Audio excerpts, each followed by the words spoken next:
আহ্বান করব শ্রী অরুণ মণ্ডল। তিনি কবিগুরু রবীন্দ্রনাথ ঠাকুরের পূর্ণ অবয়ব মূর্তিতে মাল্যদান করবেন।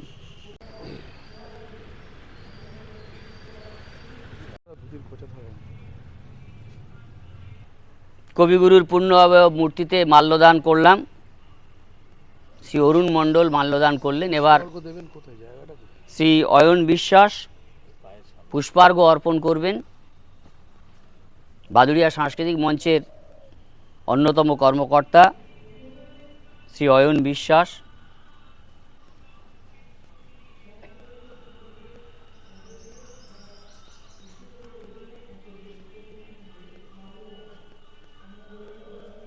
আরেকজন মুখ্য কর্মকর্তা নুরুল ইসলাম এবার পুষ্পার্ঘ অর্পণ করবেন। শ্রী স্বপন সরকার, শিক্ষক বিনোদ বিহারী দাস,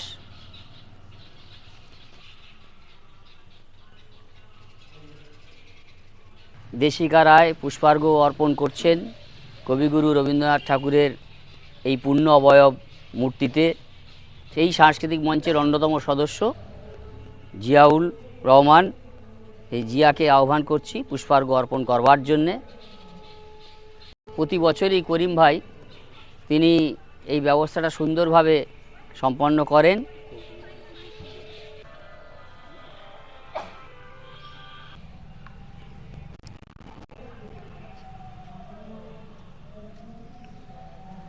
এই যে দিন, এই দিন এবং বাদুড়িয়া সাংস্কৃতিক মঞ্চ আমরা প্রতি বছর এইভাবে প্রাণের আবেগ দিয়ে আমরা পালন করে থাকি। সাংস্কৃতিক মঞ্চের পক্ষ থেকে এবার এই বিষয়ের উপরে কয়েকটি কথা উল্লেখ করছে নুরুল ইসলাম। সাহিত্যের মাইলস্টোন কবিগুরু রবীন্দ্রনাথ ঠাকুরের জন্মদিবস বাদুড়িয়া সাংস্কৃতিক মঞ্চের পক্ষ থেকে বিগত কয়েক বছরের মতো এবছরও পালন করা হচ্ছে। শুধুমাত্র কবির মাল্যদান, কবির মূর্তিতে মাল্যদান এবং পুষ্পার্ঘ অর্পণ নয়, হৃদয়ের অন্তঃস্থল থেকে আমরা পৃথিবী বিখ্যাত বরেণ্য সাহিত্যিককে, রাজনীতিবিদকে এবং সমাজ সংস্কারককে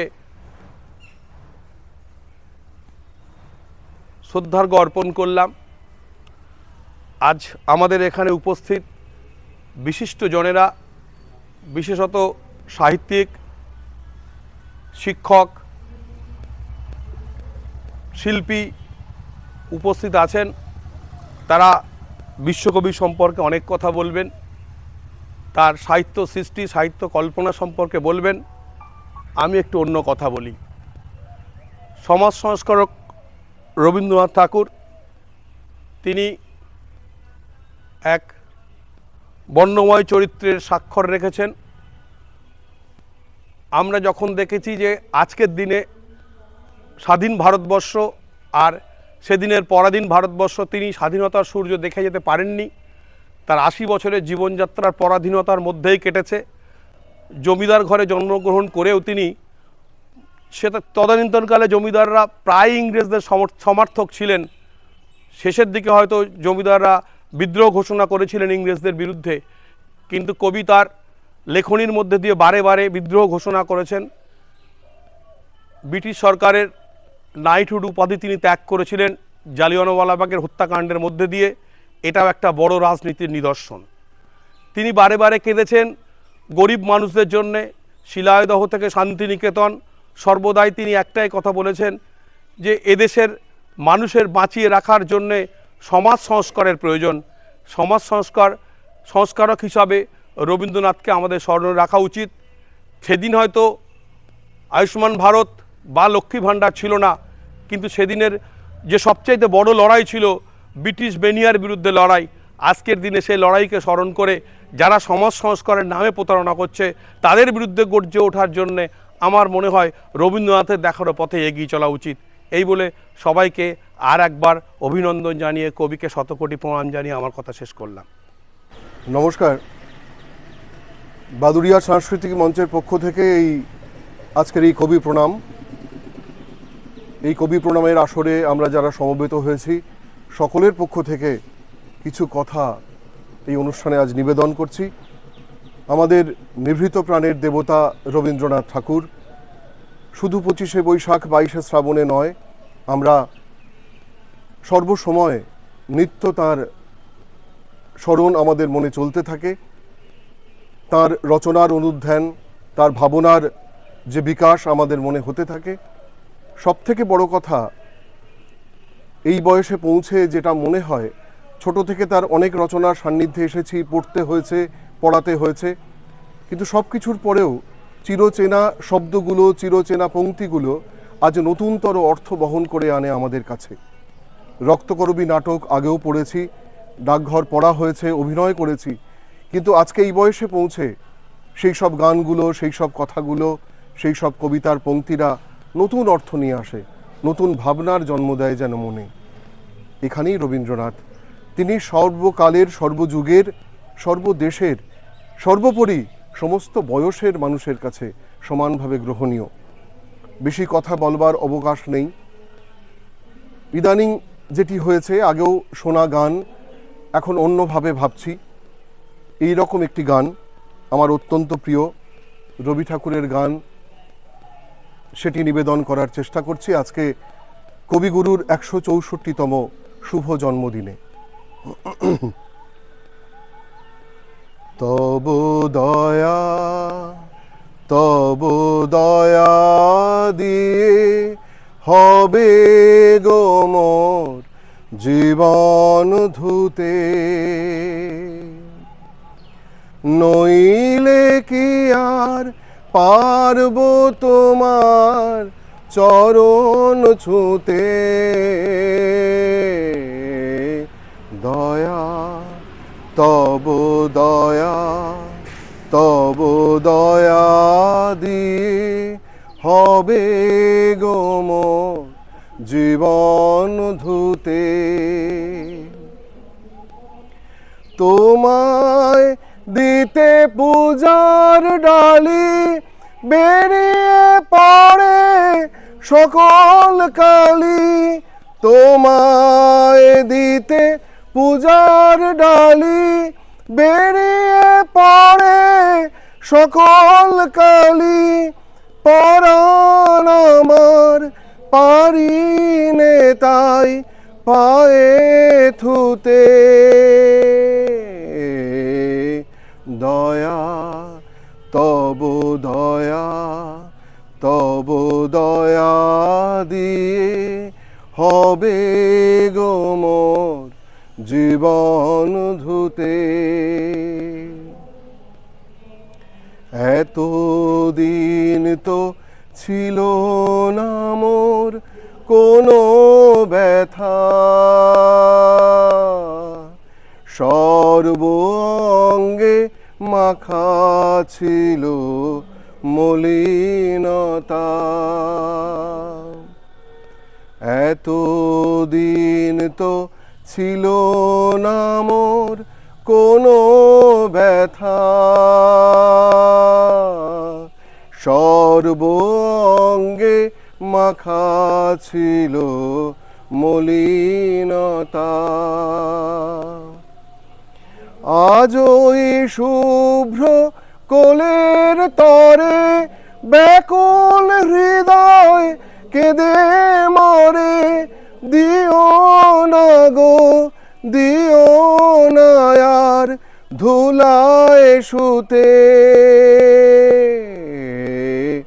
দয়া, তব দয়া, তব দয়া দিয়ে হবে গো মোর জীবন ধুতে। নইলে কি আর পারব তোমার চরণ ছুঁতে। দয়া, তব দয়া, তব দয়া দিয়ে হবে গো মোর জীবন ধুতে। নমস্কার। নমস্কার। কবিগুরুর জন্মবার্ষিকীতে আজকে তাকে স্মরণ করে কবিগুরু সম্পর্কিত একটি কবিতা আমি আবৃত্তি করছি। কবি অরুণ কুমার চক্রবর্তীর রবি ঠাকুর পেন নাম হই। অ রবি ঠাকুর হে, তুকে ই বসে খে গেরামে নিয়ে যাব।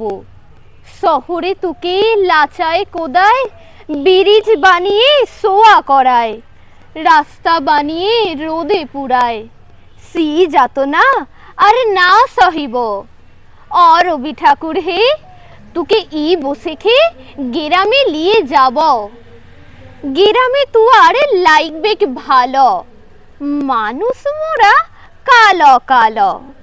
মাটির উঠান ঘরকে চলো, শহর পানে আর যেইতে নাই দিব।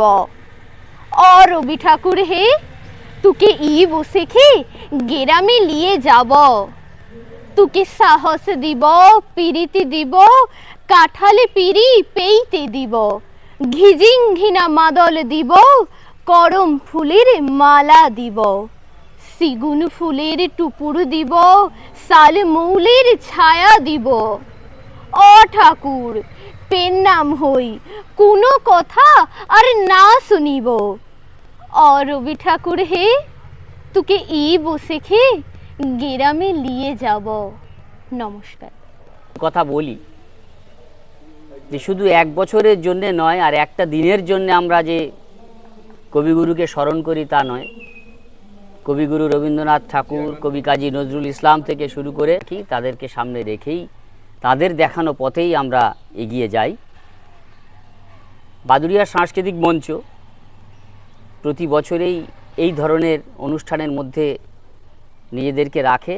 আমরা এই ধরনের অনুষ্ঠান, এটা আড়ম্বরের মধ্যে নয়, প্রাণের আবেগ দিয়ে আমরা এই অনুষ্ঠানগুলোকে সম্পন্ন করে থাকি। বাদুড়িয়াবাসীর কাছে নিশ্চিতভাবে আমাদের আহ্বান থাকবে, এই বাদুড়িয়া সাংস্কৃতিক মঞ্চের কর্মকাণ্ডকে এগিয়ে নিয়ে যাই। বাদুড়িয়ার সুস্থ সাংস্কৃতিক পরিবেশ রাখার ক্ষেত্রে একটা ছাপ রাখি আমরা শেষ করতে যাব যার সঙ্গীতের মধ্যে দিয়ে জিয়াউর রহমান জিয়া আমাদের প্রত্যেকটি অনুষ্ঠানেই সঙ্গীত পরিবেশন করে থাকে। সেই জিয়াউর রহমানকে রবীন্দ্রসঙ্গীত পরিবেশন করবার জন্য আহ্বান করছি। তুমি কেমন করে গান করো হে গুণী, আমি অবাক হয়ে শুনি, কেবল শুনি তুমি কেমন করে গান করো হে গুণী। সুরের আলো ভুবন ফেলেছে, সুরের হাওয়া চলে গগন বেয়ে। সুরের আলো ভুবন ফেলেছে, সুরের হাওয়া চলে গগন বেয়ে।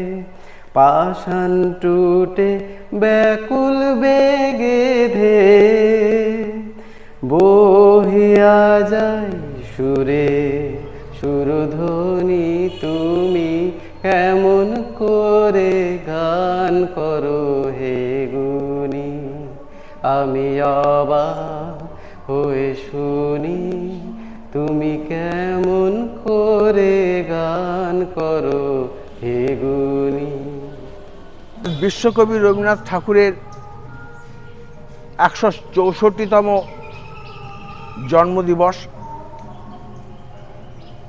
আমরা প্রতি বছরের মতন বাদুড়িয়া সাংস্কৃতিক মঞ্চের পক্ষ থেকে কবি প্রণামের আয়োজন করি। এবারও আমরা করেছি। আমাদের সংখ্যায় লোক কম হলেও আন্তরিকতার সঙ্গে আমরা কবিকে তার গানে, তার সম্বন্ধে বিভিন্ন কথাবার্তার মধ্যে দিয়ে আমরা কবিকে স্মরণ করি। জন্মের 164 বছর পরও, 63 বছর পরও 64তম বর্ষে আমরা দেখছি কবি সেই আগের মতনই আছেন। আগে যখন কবির বিভিন্ন কবিতা গল্প এসব পড়েছি তখন একরকম মানে করেছি, এখন এসে যখন সেই সব জিনিস বাচ্চাদেরকে পড়াচ্ছি তখন দেখছি তার আর একটা মানে। সত্যি এই জন্যেই রবীন্দ্রনাথ সবার কাছে এত প্রিয়। তো যাই হোক, রবীন্দ্রনাথের সম্পর্কে যতই বলা যাক না কেন বলে শেষ করা যাবে না। আজকে এই দিনে কবিকে আরেকবার প্রণাম জানিয়ে আমি আমার বক্তব্য শেষ করছি। আজকে একদম অন্তিম পর্যায়ে এসে গেছি আমরা। জনগণ মন অধিনায়ক জয় হে ভারত ভাগ্য বিধাতা।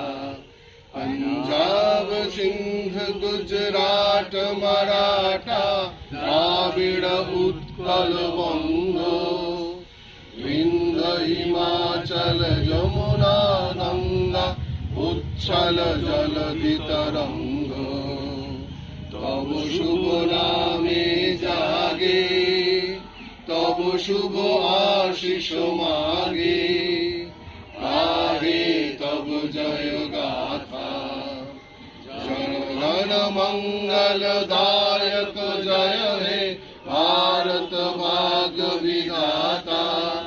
जय हे जय हे जय हे जय जय जय जय हे। বাদুড়িয়া সাংস্কৃতিক মঞ্চ আয়োজিত বাদুড়িয়া শিশু উদ্যানে, পৌর শিশু উদ্যানের যে অনুষ্ঠান আমরা আয়োজন করেছিলাম আজকে বিশ্বকবি কবিগুরু রবীন্দ্রনাথ ঠাকুরের 164তম জন্মজয়ন্তী, আজকে তা আমরা এখানেই শেষ করলাম। নমস্কার।